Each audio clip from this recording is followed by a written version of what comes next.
Hello and welcome to my YouTube channel. My name is Julie and I am a NRA instructor and USCCA instructor and a concealed carry instructor and a martial artist. I'm going to talk to you today about the importance of having empty hand skills in a concealed carry situation.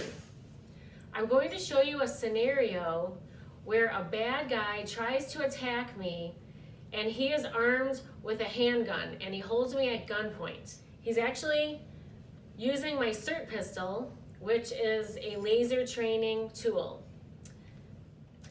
In this situation, he attacks me and I perform a self-defense technique where I disarm him and I use his weapon against him.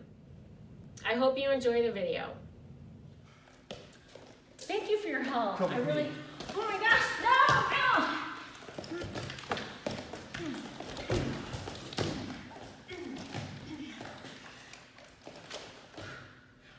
Call 911.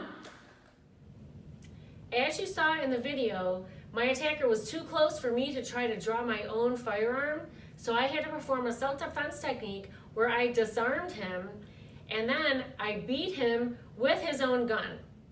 I did not try to fire his gun at him because I don't know if his gun is even loaded or if it's even functional. So I beat him to the ground, then I was able to draw my own gun. In the next video, I'm going to slow it down and show you exactly what I did. Now I'm going to break it down and show you exactly what I did. So when he initially attacked me, I immediately put my hands up so that I could be in position to disarm him. I have to feign compliance because if he sees me do this, then he might react. So I have to feign compliance. Then the next thing I do is I have to quickly blade out of the way while gaining control of his wrist and the firearm. So what I need to do is blade. Okay, so we'll kind of come along this way. So what I need to do is blade my neck like this out of the way while doing this. I'm grabbing his hand here and the firearm here. So I'm controlling here. The next thing I do is I'm gonna step back. So I'm gonna fan this in front of his face, okay? And I have control here and here. Then what I'm gonna do is I'm gonna kick him in the groin and I'm gonna rip this out. Then I immediately came in and started striking him with his own gun. I didn't shoot him with his own gun because I have no idea if his gun is loaded or not. So I can't assume I can use it. So I strike with his gun until he goes down. Then, after I kicked him a few times, I tucked his gun away so that he couldn't get it.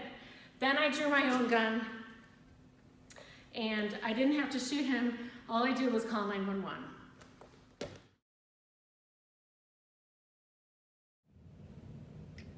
In self-defense situations involving an attacker with a gun, you always have to feign compliance to gain a couple seconds, and then you have to have the element of surprise. If your attacker knows that you are about to do something, then he will shoot you before you can react with your self-defense. In this case, I feigned compliance, and then I quickly performed my self-defense technique. I was able to disarm my attacker. I was able to strike him multiple times and make him fall to the ground. Then I tucked his gun away and drew my own firearm. He was already injured and on the ground, so I couldn't shoot him at that point. I would not be justified in using deadly force if my attacker was unarmed and injured and on the ground. So I drew my gun just to make sure he wasn't getting up, and then I called 911 and got away. I want to talk to you for a moment about laser training.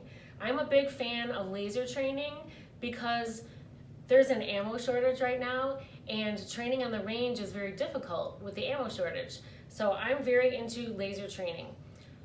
When you're training on the range, you're going through the physical motions to build muscle memory so that you can be fluent in your shooting skills. But there's also the mental component that you have to work on. And that's where the laser training also comes in.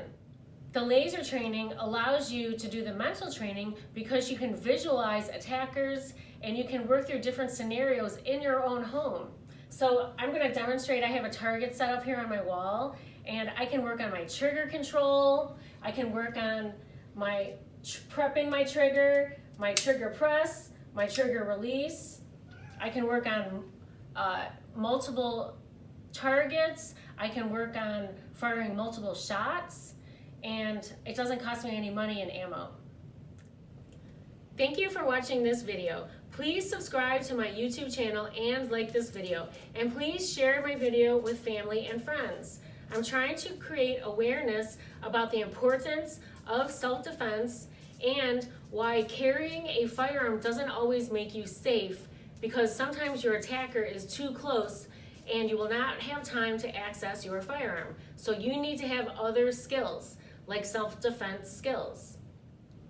Please stay tuned for more videos to come.